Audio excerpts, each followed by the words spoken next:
Basically कैसा कि तीन टाइप के अकाउंट है, फाइनेंशियल अकाउंटिंग है, मैनेजमेंट है और कॉस्ट है। ठीक है। अभी फिलहाल हम लोग आईसीडब्ल्यू में इसमें सीएमए में हम लोग फाइनेंशियल की बात कर रहे हैं और कॉस्ट की बात कर रहे हैं, मैनेजमेंट की फिलहाल बात नहीं कर रहे हैं अभी के लिए। डिफरेंस क्या है तीनों में मैं थोड़ा सा बता जाऊंगा। आपका जो फाइनेंशियल है ना, ये बेसिकली आपका ना सारा रिकॉर्ड्स मेंटेन करता है।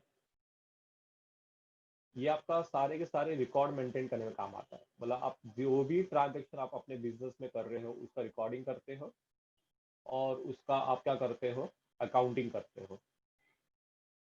अभी जो अकाउंटिंग हम करते हैं उसमें जर्नल एंट्रीज से लगकर फाइनल अकाउंट तक सारी बात आ जाती है। जर्नल एंट्रीज करते हैं, लेजर बनाते हैं, then we make final account, फिर हम बीआरएस करते हैं, जो वगैरह वगैरह। और आपने अभी जो सीएमए में पढ़ रहे हैं वो सब फाइनेंशियल में आ जाता है।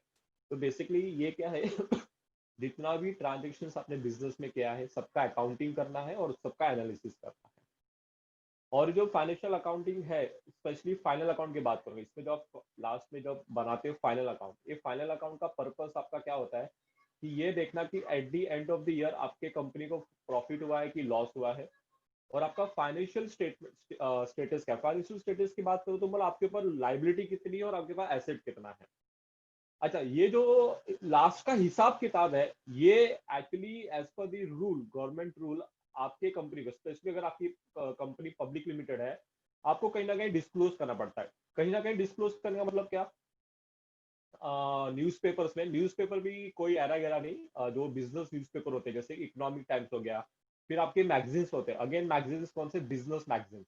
तो ये सब पे आपको क्या करना पड़ता है अपना रिकॉर्ड्स वहां पे दिखाना पड़ता है। ये रिकॉर्ड दिखाने का पर्पस क्या है, मेरे इन्वेस्टर्स को पता लगे कि मेरी कंपनी कैसे परफॉर्म करती है। देखो, अगर आपको अभी आप यहाँ तक पहुंच चुके हैं सीएमए तक, आपको पता है कि फाइनेंस जैसे कि पब्लिक लिमिटेड की बात करो तो वहाँ पे शेयर होल्डर्स होते हैं।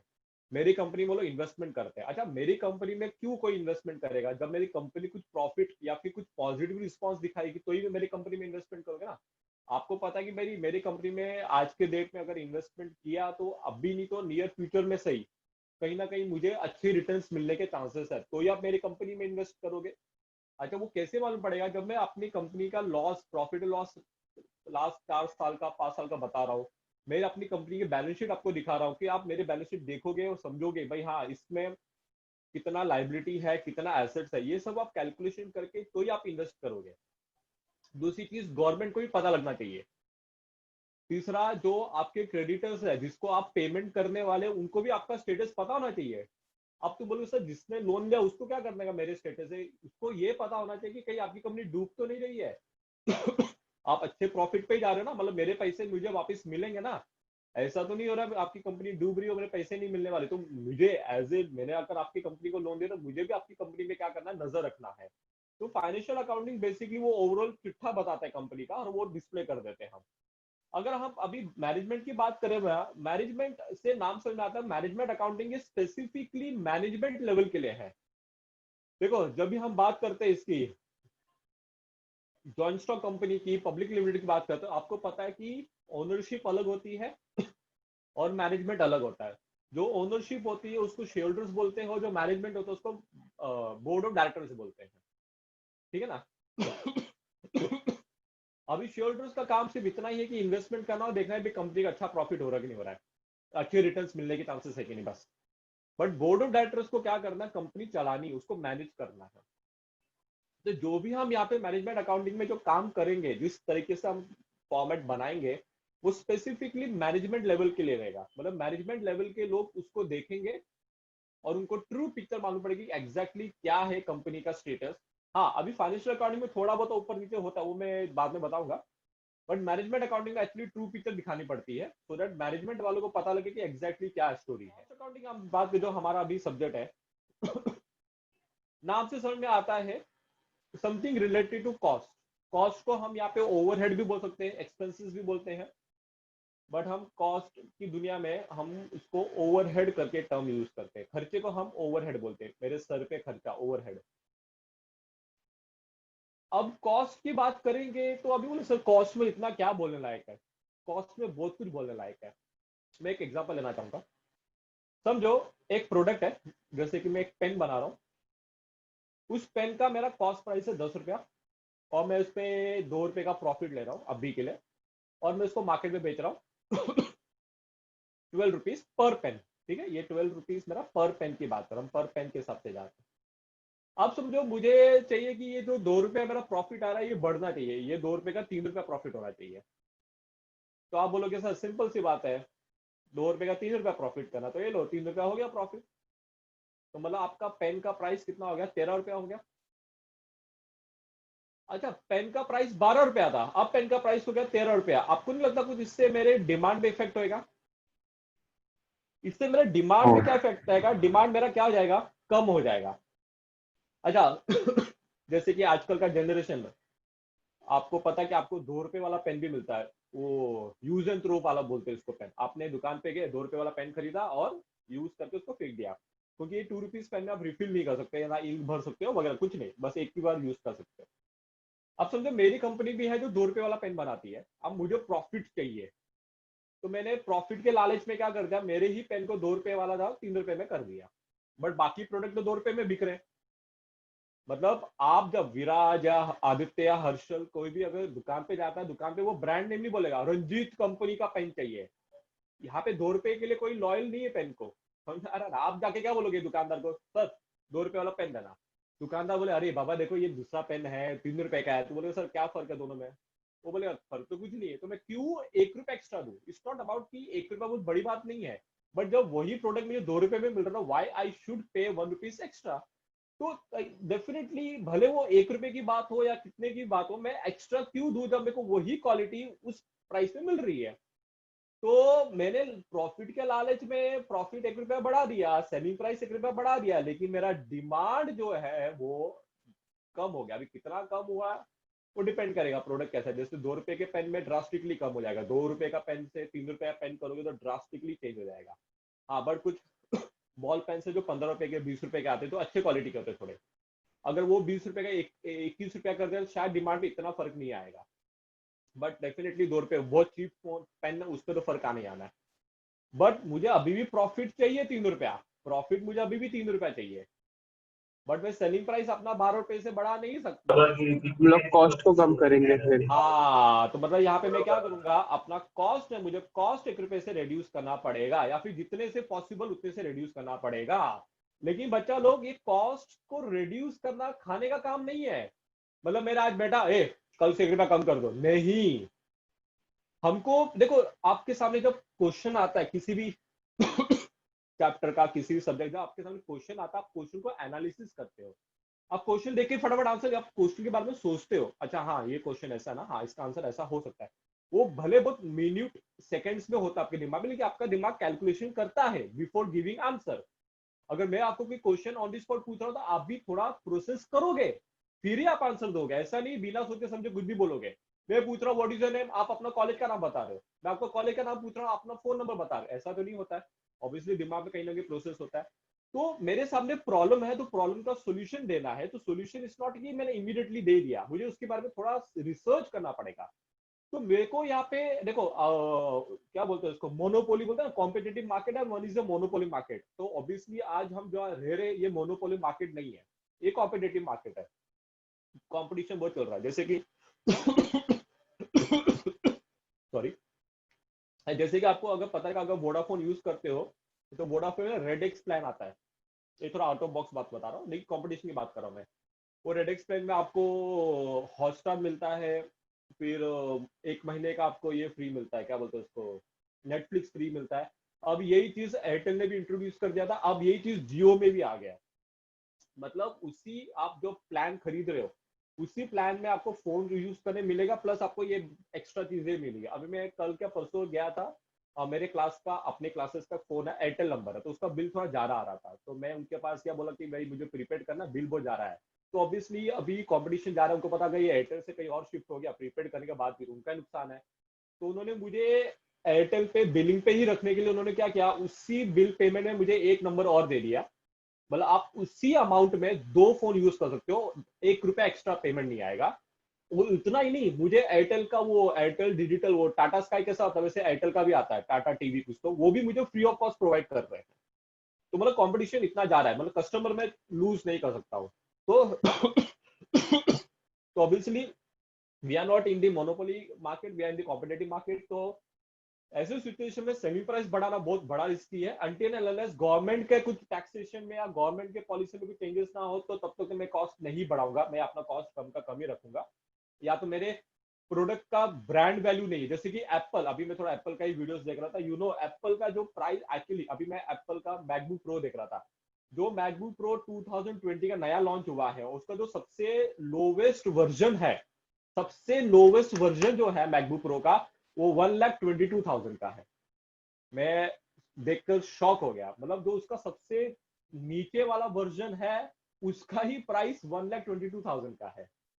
मतलब मैं सोचा था कि वो सबसे हाईएस्ट वर्जन रहेगा, सबसे लोवेस्ट में 50-60 हजार में आ जाएगा, नहीं, सबसे सस्ता, सबसे चीपेस्ट वर्जन मैकबुक प्रो का 1,22,000 है। And people are buying that because वो एप्पल का एक अलग ही ब्रांड हो चुका है। तो वहां पे डजेंट मैटर, लेने वाले ले रहे हैं, ठीक है, नहीं लेने वाले ठीक है, लेने वाले ले रहे हैं। अभी आईफोन कितने महंगे महंगे आ रहे, पीपल आर बाइंग।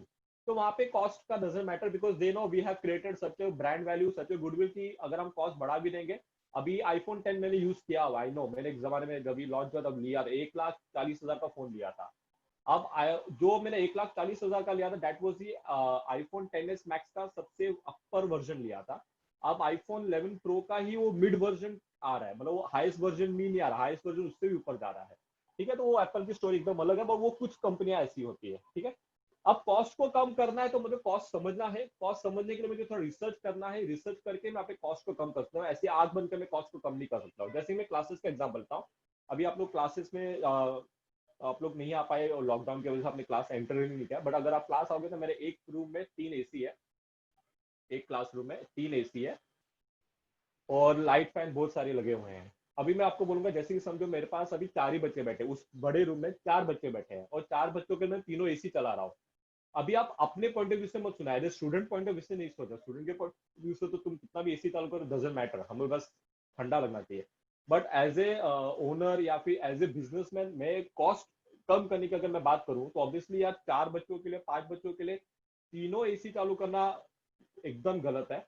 इनफैक्ट अगर ठंडा मौसम है, जैसे कि ठंडी के मौसम चल रहा है या बारिश का मौसम चल रहा है, अगर 4 से 5 बच्चे बैठे तो मैं एक भी AC ना चालू करूँ, फैन चालू करूँ, तो भी सफिशियंट है। तो मतलब यहाँ पे मैं कॉस्ट कम कर रहा हूँ, ठीक है। तो 4 बच्चे 5 बच्चे हैं, तो मैंने सिर्फ एक AC चलाया, या फिर मेरा फैन से भी काम हो रहा, बच्चे लोग हैप्पी है एक फैन से, तो ठंडा मौसम है तो कोई इशू नहीं है। अगर वही मैं 4 बच्चों में तीनों AC चालू कर रहा हूँ, तो मतलब मेरा कॉस्ट बढ़ रहा है नेसेसरी, तो वो टाइप के कॉस्ट मुझे कम करने हैं। अच्छा, क्वालिटी भी मेरा इफेक्ट नहीं होना चाहिए, मतलब मेरे कल को मेरे 50 बच्चे बैठे उस रूम में, रूम बड़ा है तो 45 बच्चे तो आराम से बैठ सकते हैं।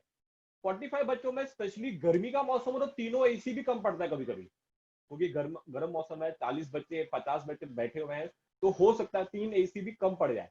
बट अगर ऐसे सिचुएशन में मैं 3 की जगह पे 2 या एक ही AC चालू करूंगा, तो मेरा क्वालिटी हैम्पर हो रहा है, मतलब मैं पढ़ा अच्छा रहा हूँ लेकिन बच्चों का कॉन्सेंट्रेशन नहीं हो रहा है, बच्चों को गर्मी लगेगी, इरिटेशन होएगा, तो मतलब कहीं ना कहीं उसका फोकस मेरी तरफ नहीं रहेगा। अगर मेरी तरफ फोकस नहीं है तो उनको मैं क्या पढ़ा रहा हूँ समझ में नहीं आएगा, तो एट दी एंड बोलेंगे सर आपका कुछ समझ में नहीं आ रहा, मतलब आपको आपका टीचिंग हमें नहीं जम रहा है। तो कहीं ना कहीं मेरे टीचिंग पे भी इफेक्ट आ रहा है। तो मुझे कॉस्ट को कम करना है, बट क्वालिटी भी मेंटेन करना है। मतलब अभी जैसे कि हमारे गवर्नमेंट वाले थोड़ा गलत काम कर देते हैं, रोड बनाने टाइम पे, रोड बनता है कुछ टाइम पे फिर खराब हो जाता है, वो लोग मटेरियल प्रॉपर नहीं यूज करते हैं, तो ऑब्वियसली वहाँ पे क्वालिटी हैम्पर हो रहा है। तो मतलब मैं तो एज ए प्राइवेट कंपनी तो नहीं करूंगा, तो मैं प्रोडक्ट बना रहा हूँ, तो प्रोडक्ट का कॉस्ट भी कम करना है, बट इसका क्वालिटी भी हैम्पर नहीं होना चाहिए। तो इसके वजह से मुझे पूरे कॉस्ट की सिस्टम को, मेरे कंपनी में कॉस्ट मतलब क्या, मेरे यहाँ पे खर्चा कहाँ कहाँ हो रहा है, तो कहाँ कहाँ मैं उसको अवॉइड कर सकता हूँ कि मेरा क्वालिटी हैम्पर ना हो। जैसे मैं एग्जांपल देता हूँ, एक ना कंपनी Housing.com, ठीक है, आप लोगों ने शायद सुना कि नहीं पता नहीं, Housing.com इज रिटेल, मतलब वो प्रॉपर्टी में आपका वो करके देता है, सारा ऑनलाइन सब कुछ है। तो जब इनिशियली Housing.com लॉन्च हुआ था ना, इनिशियली बहुत अच्छा प्रॉफिट कमाया था उसने, और मेरा फ्रेंड एक वहाँ पे HR का हेड था एक जमाने में। हुआ क्या, उनका इतना अच्छा प्रॉफिट हुआ, उन्होंने बहुत अननेसेसरी खर्चे करने चालू कर दिए, जिसका उन्होंने हिसाब किताब नहीं रखा। जैसे कि मेरा फ्रेंड ने एक एग्जांपल दिया था कि कंपनी में एम्प्लॉइज है, ऑब्वियसली बहुत सारे एम्प्लॉय, हर एक एम्प्लॉय के टाइम पे वो लोग बर्थडे केक आता था, that was sponsored by the company. ठीक है, वहां तक तो कोई इशू नहीं था, क्योंकि बर्थडे केक इतना महंगा नहीं आता है, 1,000 2,000 11,000 2,500 का खर्चा कर लोगे, क्योंकि केक बड़ा मंगवाओगे। लेकिन पार्टी भी होती थी एंड उस पार्टी का एक्सपेंस भी कौन लेता था? कंपनी लेती थी, जो कि एक्चुअली अननेसेसरी था। इनफैक्ट केक भी नहीं होना चाहिए, एक छोटा सा गिफ्ट देना चाहिए कंपनी की तरफ से। अच्छा, मैं कंपनी के पॉइंट ऑफ व्यू से बात कर रहा हूँ, एम्प्लॉय के पॉइंट ऑफ व्यू से नहीं बात है। एम्प्लॉय के पॉइंट ऑफ व्यू से तो यार जितना मिले उतना कम होता है। मैं सारा स्टोरी सुना रहा हूँ एक कंपनी के बिजनेसमैन के पॉइंट ऑफ व्यू से, मेरे हिसाब से सोचो, ठीक है। तो उन्होंने वो खर्चा, तो बहुत सारे ऐसे एक्सपेंसेस है जिसमें से एक ये एक्सपेंस था बर्थडे पार्टी का, जो कि अननेसेसरी का बहुत ज्यादा हो रहा था। और वैसे ही और भी फील्ड्स में लोग खर्चे बिना सोचे समझे किए जा रहे थे। हुआ क्या, कंपनी में पैसा ग्रोथ तो हो रहा था, लेकिन उनका जो कैश था, जो पैसा था, उसको मैनेज प्रॉपरली नहीं हो रहा था, जिसके वजह से उनके डायरेक्टर्स के बीच में डिस्प्यूट होने लग गए। और एक डायरेक्टर ने छोड़ा, बाद में दूसरे डायरेक्टर ने छोड़ा। अभी क्या सिचुएशन पता नहीं। हाउसिंग.com का नाम इतना फेमस नहीं जितना स्टार्टिंग में हुआ था। तो पैसा मैनेज करना भी इतना इंपॉर्टेंट है जितना पैसा कहीं से लेते हो। अभी पैसा ले लिया बट उसको प्रॉपरली यूटिलाइज नहीं किया, तो आपका कंपनी कंपनी का लॉस होने का सिर्फ रीजन प्रोडक्ट फेलियर नहीं होता है। इंटरनल मैनेजमेंट भी अगर आपका प्रॉपर नहीं है, अगर आपने इंटरनली उसका खर्चा प्रॉपरली मेंटेन नहीं किया, तो भी आपके लॉसेस होने के चांसेस है। इनफैक्ट कंपनी बंद होने के चांसेस है। तो आपके पास जो पैसा आ रहा है उसको किस तरह से यूटिलाइज कर रहे हो, वो भी इंपॉर्टेंट है। आपके अंदर ही जो एक्सपेंसेस कैसे उसको कर रहे हो, वो भी। देखो कई बार क्या था क्लासेस में, जब भी हम एसी वीसी चालू, तो मैं कई बार बच्चों को बोलता है एक एसी बंद करते, दो सफिशिएंट है। कई बच्चे लोग बोलते हैं सर क्या कंजूसी कर रहे हो, but as a businessman I know कि मेरे एक्सपेंस कितना मैटर कर रहा है। क्योंकि क्या होता है, मेरे लिए जो प्रॉफिट है, बच्चा लोग को देखो, इनकम है और एक्सपेंस है, यू नो दैट, उसका डिफरेंस ही प्रॉफिट होता है। मतलब मेरा इनकम तो बढ़ नहीं रहा है, मतलब मेरे पास जो है फीस तो वही उतनी नहीं आनी है। तो जैसे अभी मैंने यहाँ पे एग्जांपल में आपको बताया कि मेरा तो सेलिंग प्राइस तो 12 का 12 रुपए ही है, मतलब मैं सेलिंग प्राइस तो बढ़ा नहीं पा रहा हूँ। बट मुझे प्रॉफिट अगर ज्यादा चाहिए, मुझे एक्सपेंस ही कम करना पड़ेगा। तो सेम स्टोरी है यहाँ पे, मेरे मेरे अपने क्लासेस पे भी मैं जहां जहां कोशिश करता हूँ एक्सपेंस कम करने की, सो दैट वो डिफरेंस जो ज्यादा हो जाए, सो दैट मुझे प्रॉफिट ज्यादा मिले। क्योंकि अगर एक्सपेंस भी ज्यादा, मेरा अच्छा बिजनेस हो रहा है लेकिन एक्सपेंसेस भी उतना ही है, तो मुझे जो प्रॉफिट होना वो कम होना है। समझ में आ रहा है? तो पब्लिक को लगता है कि यार इतने साल से क्लासेस करा रहे हैं, लेकिन फिर भी ये लोग का इतना ज्यादा नहीं हुआ, इतने इतनी बड़ी बड़ी गाड़ियां नहीं खरीदी, अभी तक एक ही गाड़ी खरीद पाया। पब्लिक बात करती है, बट दे डोंट नो कि व्हाट इज एक्सपेंसेस। मेरे क्लास का भाड़ा कितना है, मेरे मेरा क्लास का लाइट बिल ही कुछ 25,000 पे आता है ऑन एन एवरेज। उसका ऑप्शन ही नहीं है, हमने रिड्यूस करने की कोशिश की बट नहीं हो रहा है। तो जो खर्चा नहीं हो सकता कम, तो नहीं हो सकता, that's a different story. But कोशिश तो जरूर करूंगा खर्चा कम करने का। ठीक है। मेरे पास स्टाफ है, फैकल्टीज है, सबका पेमेंट करते करते करते करते एंड में मेरे पास सिर्फ थोड़ा अमाउंट बचता है। भले मेरा इनकम अच्छा खासा है, इनकम मतलब रेवेन्यू अच्छा जनरेट हो रहा है, बट उसके अगेंस्ट में एक्सपेंसेस भी जा रहा है, जिसकी वजह से जो बीच का अमाउंट है वो मेरे पास जो है वो बहुत कम आता है। ठीक है।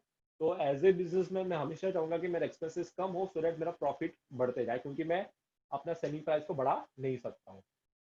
अच्छा, आपकी जो इसमें है, वैसे तो कॉस्ट अकाउंटिंग में बहुत सारे फंड है। फिलहाल अभी के लिए आपका पहला 3 पार्ट में उन्होंने डिवाइड किया। First is basically pure theory, दूसरे में एक कॉस्ट शीट का फंडा है। कॉस्ट शीट का फंडा क्या है, मैं थोड़ा सा ना उस पर डिस्कशन करूंगा।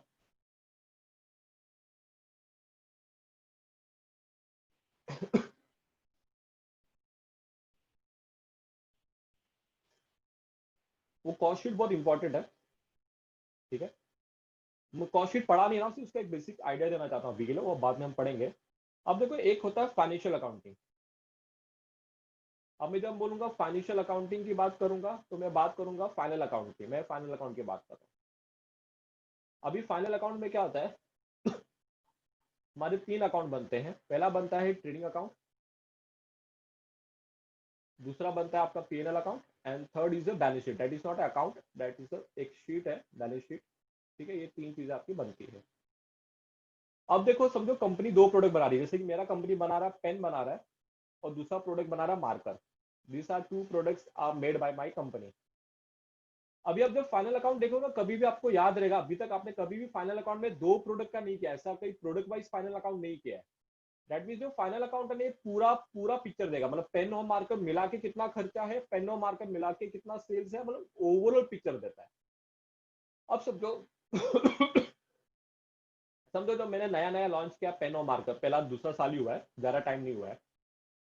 अभी क्या हुआ, मेरे हिसाब से कैलकुलेशन के हिसाब से मैंने क्या देखा कि दोनों को बेच के मुझे ना कम से कम 1 लाख का प्रॉफिट होना चाहिए था, दोनों को बेच के।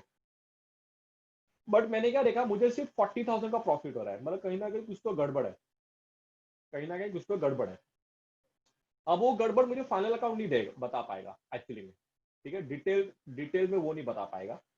तो डिटेल में कौन बताता है? कॉस्ट शीट बताता है। कॉस्ट शीट होता है, ये कॉस्ट शीट में हम क्या करते हैं, हम प्रोडक्ट वाइज कॉस्टिंग करते हैं। मतलब अभी जैसे सिर्फ पेन है, अभी मैं सिर्फ एक पेन का कॉस्ट शीट बनाऊंगा और एक अलग से मार्कर का कॉस्ट शीट बनाऊंगा। एक पेन का कॉस्ट शीट बनाऊंगा, अलग से मार्कर का बनाऊंगा। कॉस्ट शीट बनाना मतलब क्या, सिंपल सा बोलूं तो मैं कॉस्ट शीट में क्या करूंगा, मैं जितने भी खर्चे स्पेसिफिकली पेन के लिए है वो सारे खर्चे लिखूंगा। मैं ओवरऑल कंपनी का खर्चा मैं नहीं लिख रहा हूँ। फाइनल अकाउंट में क्या होता है, आप ओवरऑल खर्चा लिखते हो। कंपनी में पेन का भी खर्चा आ रहा है, मार्कर का भी आ रहा है, और प्लस कुछ ऐसे खर्चे होते हैं जो कि मतलब नेसेसरी नहीं, इनडायरेक्ट खर्चे हैं। अभी इनडायरेक्ट खर्चे का मैं अगर बात करूं तो, अच्छा, रिजर्व्स, रिजर्व्स पता है? Reserve, reserve for bad debt, reserve for provisional tax, reserve. ये रिजर्व जो होता है, रिजर्व, रिजर्व का मतलब क्या, मैंने एक एक्स्ट्रा रिजर्व क्रिएट करके रखा है, एक एक्स्ट्रा पैसा साइड में रखा है, सो डेट मेरे फ्यूचर के लिए यूज आए। अगर मैंने रिजर्व नहीं मेंटेन किया तो मेरा कंपनी बंद पड़ेगा, ऐसा कुछ नहीं है। तो ये जो रिजर्व है, रिजर्व किसी टाइप का भी हो, हम फाइनल अकाउंट में लिखते हैं, अगर आपको याद रहेगा। बट ये जो रिजर्व है, ये रिजर्व मैं कहाँ नहीं लिखता हूँ, इस पे कॉस्ट शीट में नहीं लिखता हूँ, क्योंकि रिजर्व का कोई मेरे इससे डायरेक्टली लिंक नहीं है। रिजर्व का सिर्फ एक ही पर्पस है, सो दैट मैं एक्स्ट्रा पैसा साइड में रख रहा हूँ, मेरे फ्यूचर में वो काम आएगा, और कोई उसका लिंक नहीं है, ठीक है। तो क्या करूंगा वो मैं बाद में बताऊंगा। कॉस्ट शीट में सिर्फ इतना ध्यान रखो कि स्पेसिफिकली पेन का खर्चा लिखूंगा, और उसको बेच के कितने में बेच रहा हूँ, ओवरऑल पेन का रेवेन्यू कितना है, और मार्कर का अलग से बनाऊंगा, तो मुझे पेन और मार्कर का अलग अलग प्रॉफिट मिलेगा। मुझे पेन और मार्कर का अलग अलग प्रॉफिट मिलेगा, और मुझे इसे समझ में आ गया कि कौन सा कम प्रॉफिट कर रहा है। अब जैसे मैंने बताया कि मेरे एक्सपेक्टेड कितना था, 1 लाख का प्रॉफिट, बट हुआ कितना, 10,000 का कम का हुआ।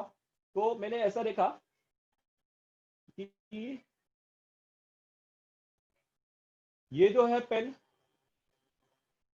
वो 80,000 का प्रॉफिट कर रहा है, बट जो मार्कर है वो 40,000 का लॉस कर रहा है। मैंने जब अलग अलग उसका ये किया, कॉस्टिंग किया, तो मुझे मालूम पड़ा कि भाई मेरा पेन तो अच्छा प्रॉफिट कर रहा है। इनफैक्ट मेरा पेन का एक्सपेक्टेड प्रॉफिट था 60,000, बल्कि वो कर रहा है प्रॉफिट 80,000 का।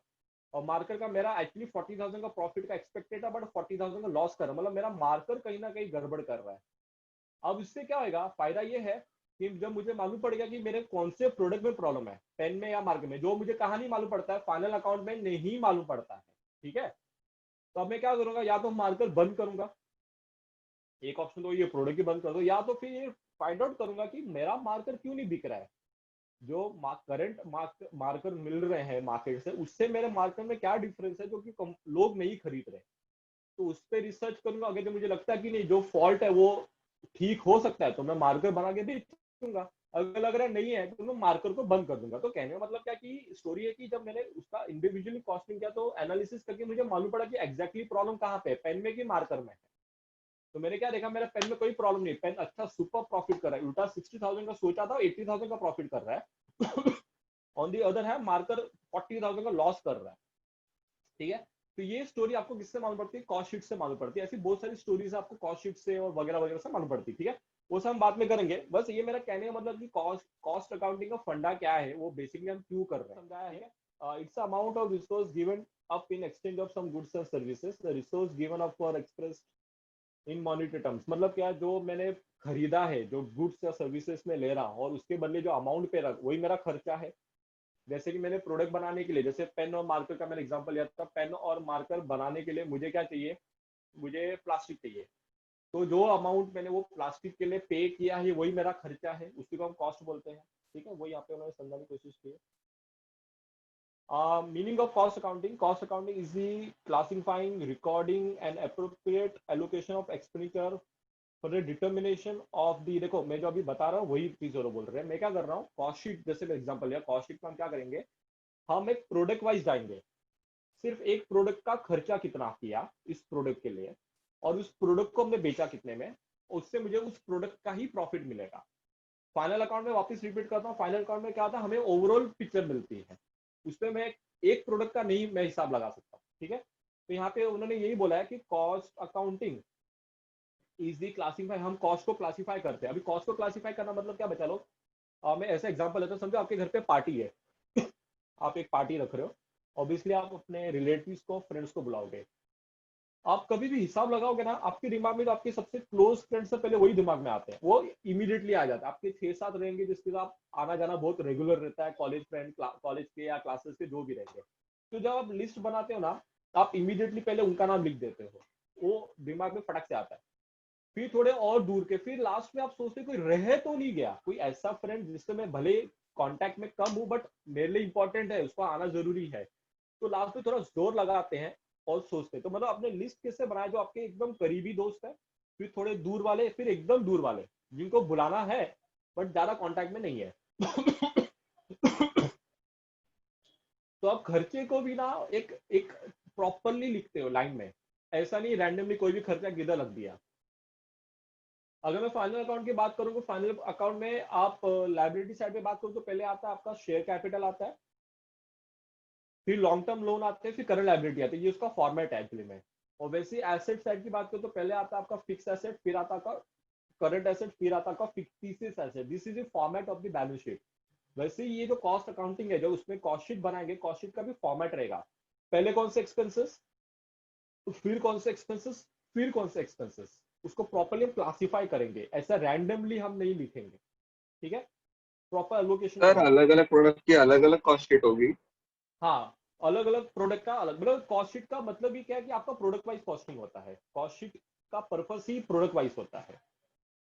अगर आप दो प्रोडक्ट को कंबाइन कर दो उसका भी पर्पस नहीं होगा ना, पर्पस फुलफिल नहीं होगा, क्योंकि कॉस्ट शीट का पर्पस ही है कि इंडिविजुअल प्रोडक्ट का कितना खर्चा हो रहा है और इंडिविजुअल प्रोडक्ट का आपको कितना प्रॉफिट हो रहा है वो फाइंड आउट करना होता है। ठीक है ना।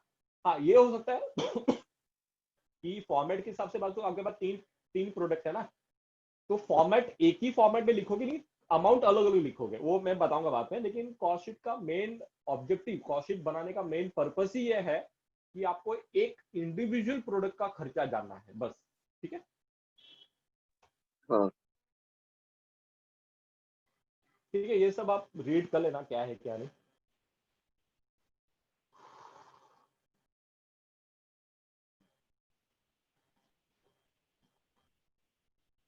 अच्छा, उन्होंने मैनेजमेंट के पॉइंट ऑफ जैसे देखो, हाँ मैनेजमेंट अकाउंटिंग मैंने आपको जैसे बताया कि वो स्पेसिफिकली मैनेजमेंट लेवल के लिए होता है। एक्चुअली कॉस्ट का भी जो पर्पस है वो लोगों, अब देखो फाइनेंशियल अकाउंटिंग मैंने क्या बताया, फाइनेंशियल अकाउंटिंग का जो फाइनल अकाउंट बनाओगे, ये सब बनाओगे ना, ये कहीं ना कहीं आपको पब्लिश करना पड़ता है, मतलब लोग देखे भाई क्या है, मेरे मेरे परफॉर्मेंस कैसा है बेसिकली। जैसे कि क्लासेस में भी जब हम टेस्ट वगैरह लेते हैं, हम पेरेंट्स को बुलाते हैं, तो पेरेंट्स को बुला के हम उनके बच्चों का ही डिस्कशन करते हैं।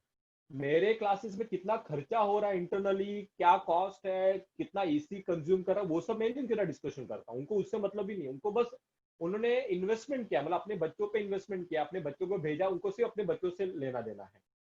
वैसे ही बाहर का जो इन्वेस्टर मेरी कंपनी में इन्वेस्ट कर रहा है, उसको सिर्फ यही जानना है कि मेरी कंपनी कैसी है, प्रॉफिट कर रही कि नहीं कर रही, फ्यूचर में क्या होगा उसका, बस उसको वही जानना है। बाकी मैं कैसे मैनेज कर रहा हूँ वो मेरा लुकआउट है एज ए मैनेजर, उसका उनसे कोई लुकआउट नहीं है। तो कॉस्ट शीट जो कॉस्ट अकाउंटिंग है ना, ये भी कहीं ना कहीं मैनेजमेंट के लिए हेल्पफुल है, ये बाहर के लोगों के लिए कोई मतलब नहीं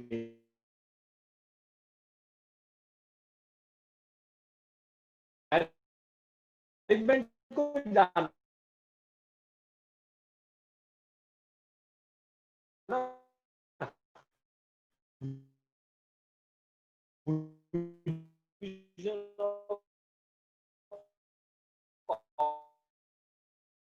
एक्चुअली ये सब हम कॉस्ट शीट में बात करेंगे, हम कौन से बेस पे डिवाइड करेंगे वो सब हम थोड़े डिटेल में बाद में बात करेंगे। बट बेसिकली हम कॉस्ट को क्या करते हैं, अलग अलग फंडे के हिसाब से हम उसको डिवाइड करते हैं। ठीक है, एक मिनट।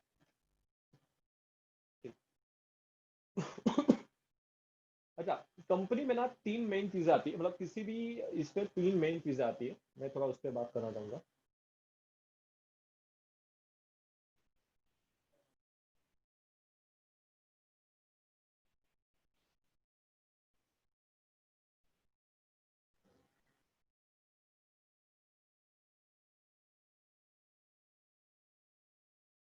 देखो, कोई भी प्रोडक्ट है, उसके मेन तीन खर्चे, ऐसे तीन खर्चे जो आप अवॉइड नहीं कर सकते। मेन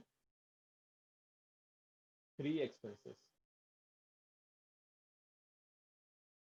ठीक है। अभी मेन 3 एक्सपेंसेस मतलब क्या? अभी देखो, हम जब भी बात करते हैं, हम मैन्युफैक्चरिंग इंडस्ट्री की बात कर रहे हैं, हम सर्विस इंडस्ट्री की बात नहीं कर रहे हैं। तो जब भी मैं मैन्युफैक्चरिंग इंडस्ट्री की बात कर रहा हूँ, मतलब यहाँ पे कुछ ना कुछ प्रोडक्शन हो रहा है, प्रोड्यूस कर रहे हैं हम लोग, कुछ बना रहे हैं। तो प्रोडक्शन कर रहा हूँ तो मतलब मेरा यहाँ पे सबसे पहले जो खर्चा होगा, अभी देखो मैं प्रोडक्ट बना, जैसे रॉ मैंने पेन, मटेरियल। हाँ हाँ वही वही बराबर बोला, रॉ मटेरियल। तो पहला जो है वो प्रोडक्शन कर रहा हूँ, जैसे मैं बताने जाता पेन या मार्कर में एग्जांपल लिया था, तो उसका रॉ मटेरियल क्या रहेगा? प्लास्टिक। तो पहला जो सबसे पहले जो खर्चा आता है वो है रॉ मटेरियल। इसके बिना आप प्रोडक्शन कर ही नहीं सकते। दूसरा आपका होता है लेबर। देखो अभी कैसा है, आपका फैक्ट्री सेटअप है, ठीक है। फैक्ट्री आपने रेडी कर दिया, खड़ा कर दिया। अब फैक्ट्री में आपको दो तो चीजें चाहिए चाहिए, पहला तो रॉ मटेरियल। अच्छा, रॉ मटेरियल तो आ गया बट लेबर नहीं है, तो ऑब्वियसली रॉ मटेरियल को फाइनल प्रोडक्ट में कौन कन्वर्ट करेगा? अच्छा, अभी आप बोलोगे कि सर मेरा पूरा ऑटोमेटिक है, मैंने सारी मशीनें लगा दी है। लेकिन भाई लोग, मशीनों को चलाने के लिए एक बंदा तो चाहिए, और मशीनों पे नजर रखने के लिए एक बंदा चाहिए, तो मिनिमम 1 से 2 लेबर तो आपको चाहिए चाहिए। बिना मैन पावर का आप फैक्ट्री चला ही नहीं सकते, भले आप कितना भी ऑटोमेटिक सिस्टम यूज करो, ठीक है। तो रॉ मटेरियल चाहिए, और रॉ मटेरियल को कन्वर्ट करने के लिए लेबर चाहिए। दोनों में से एक भी नहीं है तो मतलब आपका कंपनी नहीं है, आपकी फैक्ट्री है ही नहीं है। But raw material and labour, इसके बिना कोई भी मैन्युफैक्चरिंग इंडस्ट्री नहीं है। जो तीसरा है वो आपका आता है ओवरहेड, बोलते हैं इसको। ये ओवरहेड के बारे में फिर से मैं आगे बात करूंगा आपसे। अभी के लिए ओवरहेड को ऐसा ले लो कि इन दोनों को छोड़ के बाकी वगैरह वगैरह खर्चा। सिंपल सा अभी फिलहाल फंडा ले लो कि रॉ मटेरियल और लेबर को छोड़कर जो वगैरह वगैरह खर्चा है, उसको हम नॉर्मली क्या बोलते हैं? ओवरहेड बोलते हैं, ठीक है। अभी के लिए ऐसे समझ के चलो इसको। तो ये 3 मेन चीजें सर हैं। उस हाँ बोलो, क्या क्लासिफिकेशन हो मैं हाँ आपको सर। बता दूंगा, ठीक है। तो अभी के लिए सिर्फ इतना समझ के चलो, रॉ मटेरियल आपका मेन खर्चा है, लेबर है, और बाकी इसके अलावा जो खर्चे रहेंगे उसको हम फिलहाल हम कौन से कैटेगरी में डाल रहे हैं? ओवरहेड के कैटेगरी में डाल रहे हैं, ठीक है। अभी के लिए बस इतना समझ के चलो। वो एक्चुअली कॉस्ट शीट का फॉर्मेट बहुत अच्छा है, मतलब फॉर्मेट बोलने के लिए सिर्फ फॉर्मेट है, लेकिन उसका जो उस तरह से फॉर्मेट है ना, बहुत अच्छा फॉर्मेट है। आपका सारा उसके बोलते हैं ना, डाउट्स क्लियर हो जाएगा। इसलिए कॉस्ट शीट में मतलब कभी भी किसी भी जगह पे आपको कॉस्ट अकाउंटिंग इंट्रोड्यूस होता है, तो पहला चैप्टर, पहला चीज आपको कॉस्ट शीट ही पढ़ाया जाता है। वो हमेशा बेस होता है हर एक कॉस्ट अकाउंटिंग के लिए, इसलिए आपको इस पे भी कॉस्ट शीट का ही फॉर्मेट पढ़ाया गया है। और डिग्री में भी आपको जब भी कॉस्ट ये सब्जेक्ट इंट्रोड्यूस होएगा ना, आप देखोगे हमेशा पहला या दूसरा चैप्टर आपका कॉस्ट शीट ही रहेगा। पहला चैप्टर मतलब इंट्रोडक्शन होता है, और दूसरा चैप्टर आपका कॉस्ट शीट ही रहता है।